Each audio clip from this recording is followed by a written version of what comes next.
Halo anak-anak semua, kita berjumpa kembali masih bersama saya, Pak SK.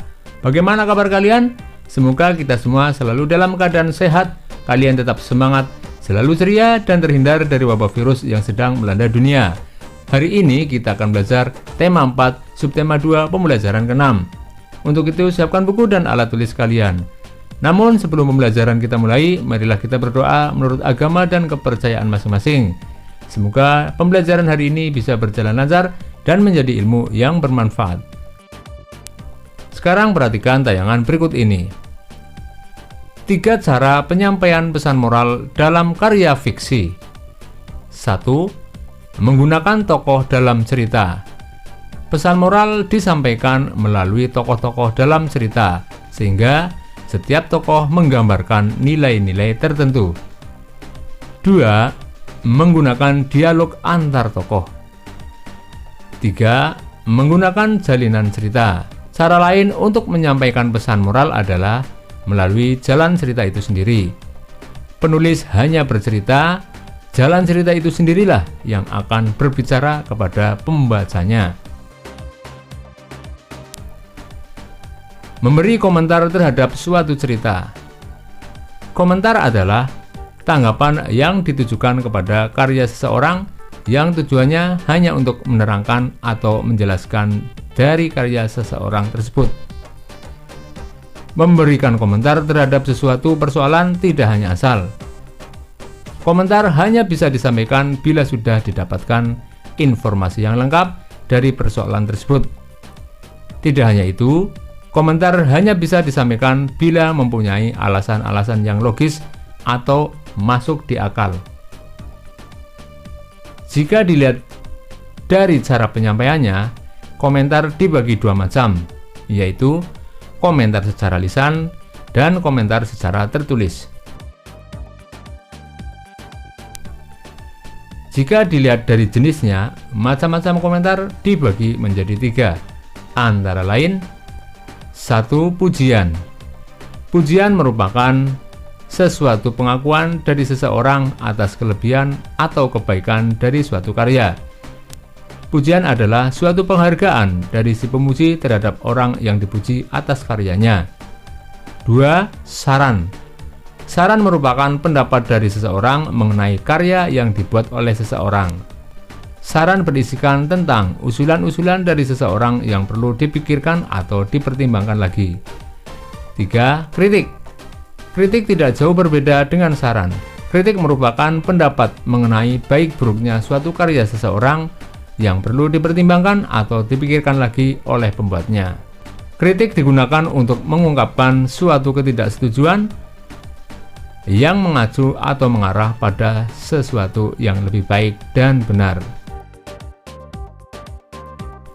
Apakah kamu masih ingat tentang cerita Taman Bermain yang Hilang? Ayo temukan pesan moral dalam teks tersebut. Baca kembali cerita tentang Taman Bermain yang Hilang. Tuliskan pesan moral dari cerita tersebut.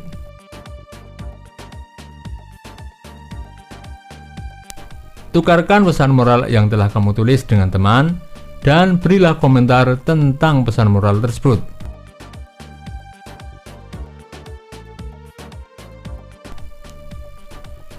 Apakah pada cerita Taman Bermain yang Hilang kamu menemukan sikap-sikap yang baik dan sikap yang kurang baik? Tuliskan pada kolom di bawah ini.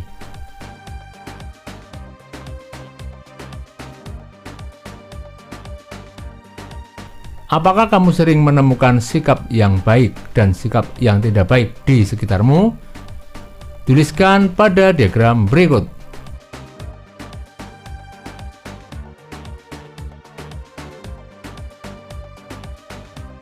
Tema 4, subtema 3, pembelajaran ke-1. Untuk itu siapkan buku dan alat tulis kalian. Namun sebelum pembelajaran kita mulai, marilah kita berdoa menurut agama dan kepercayaan masing-masing. Semoga pembelajaran hari ini berjalan lancar dan menjadi ilmu yang bermanfaat. Anak-anak, tahukah kamu seorang pendongeng? Pendongeng adalah orang yang menyampaikan dongeng kepada orang lain. Mendongeng adalah pekerjaan orang tua Sani, temanku. Apa pekerjaan orang tuamu? Mendengarkan dongeng sangat menyenangkan. Indonesia kaya akan dongeng. Banyak di antaranya yang didongengkan. Adakah pendongeng di sekitarmu? Sekarang bacalah dongeng berikut ini. Tupai dan ikan gabus. Dahulu kala, hiduplah sepasang sahabat di daerah Kalimantan Barat. Mereka adalah seekor tupai dan seekor ikan gabus.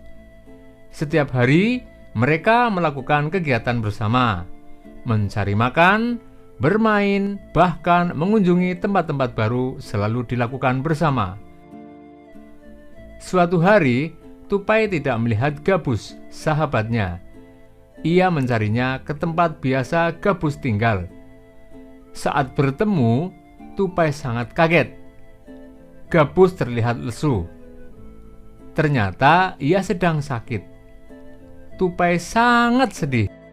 Ia menawarkan makanan untuk sahabatnya. Namun, gabus tidak berselera makan.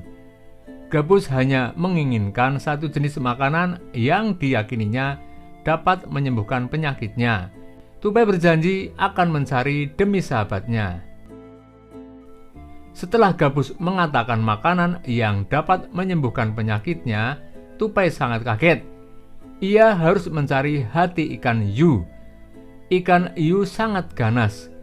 Tidak terpikir olehnya ia bisa mendapatkannya. Namun, tupai bertekad untuk mendapatkannya. Ia ingin sahabatnya sembuh. Tupai kemudian melompat dari satu pohon kelapa ke pohon kelapa lainnya yang dekat dengan tepi pantai.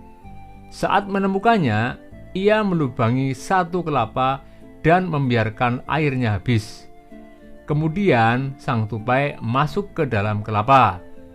Angin kencang membuat kelapa jatuh ke pantai dan ikan hiu memakannya.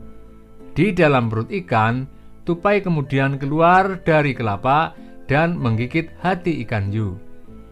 Ikan tersebut mencoba bertahan sampai kehabisan tenaga. Ombak besar membawa ikan hiu ke tepi pantai. Saat itulah tupai keluar dari mulut ikan hiu dan membawa hati ikan kepada sahabatnya. Sampai di tempat ikan gabus, tupai kemudian memberikan hati ikan hiu untuk dimakannya. Beberapa hari kemudian, tupai melihat sahabatnya segar kembali. Betapa senangnya tupai melihat ikan gabus sehat seperti sedia kala. Berdasarkan cerita tersebut, temukan unsur-unsur cerita yang ada dan tuliskan pada kolom berikut.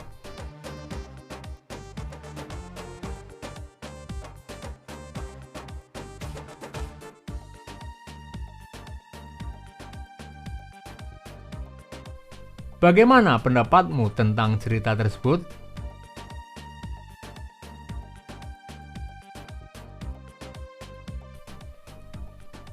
Hal baik apa yang bisa kamu pelajari dari cerita tersebut?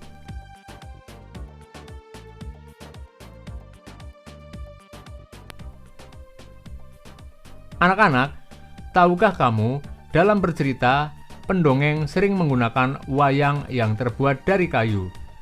Wayang tersebut dibuat oleh pengrajin kayu. Ayo kita cari tahu lebih lanjut tentang pekerjaan pengrajin kayu.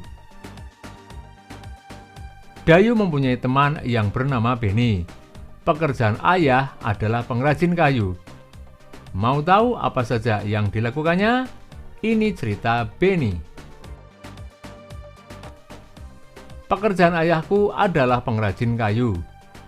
Ayahku membuat meja dan kursi. Untuk menghasilkan kursi, awalnya ayahku membeli kayu, memotongnya, membentuk menjadi kursi, menghaluskan, lalu mengecatnya. Waktu yang dihabiskan untuk membuat kursi kurang lebih 1 minggu. Ayahku menjual meja dan kursi buatannya ke toko mebel. Di toko mebel itulah orang-orang bisa membeli meja dan kursi buatan ayahku.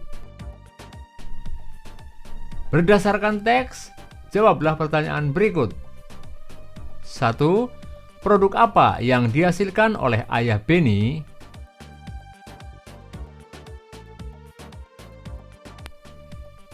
2. Apakah pekerjaan ayah Benny termasuk menghasilkan barang atau jasa? Jelaskan alasanmu.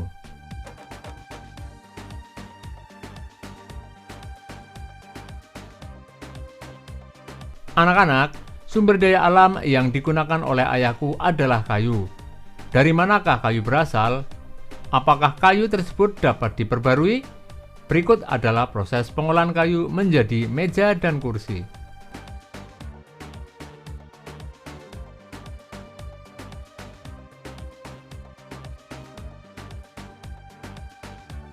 Bersama dengan kelompokmu, diskusikan pertanyaan berikut.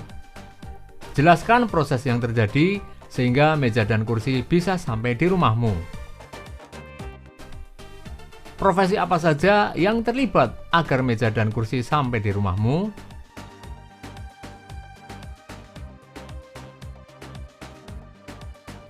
Ayahku mendapatkan kayu untuk bahan baku mebel dari hutan. Salah satu hutan di Indonesia yang sering diambil pohonnya adalah hutan di Kalimantan. Dahulu, hutan Kalimantan sangat lebat dan merupakan paru-paru dunia, yaitu penghasil oksigen. Akan tetapi, kini pohon-pohonnya semakin berkurang, sering sekali karena kebakaran hutan. Perhatikan kenampakan alam di Kalimantan pada gambar di bawah ini. Warna hijau menunjukkan adanya pohon dan warna putih menunjukkan hutan yang gundul.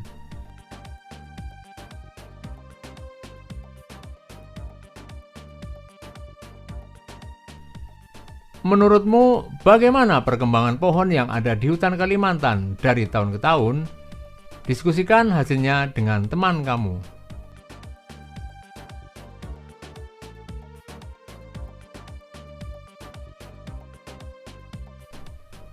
Apa yang akan terjadi jika pohon di hutan semakin berkurang?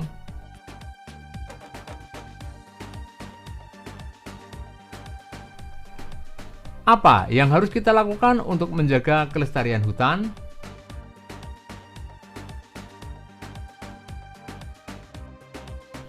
Warnai peta di bawah ini dengan warna hijau untuk menunjukkan masih adanya pohon di hutan.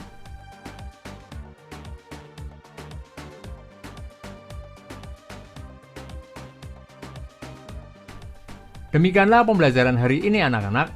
Marilah kita tutup dengan doa, semoga apa yang telah kita pelajari bisa bermanfaat bagi kita semua. Jangan lupa jaga kesehatan badan, jaga kebersihan lingkungan, sehingga kita terhindar dari penyakit. Sampai berjumpa kembali pada pertemuan berikutnya. Dadah!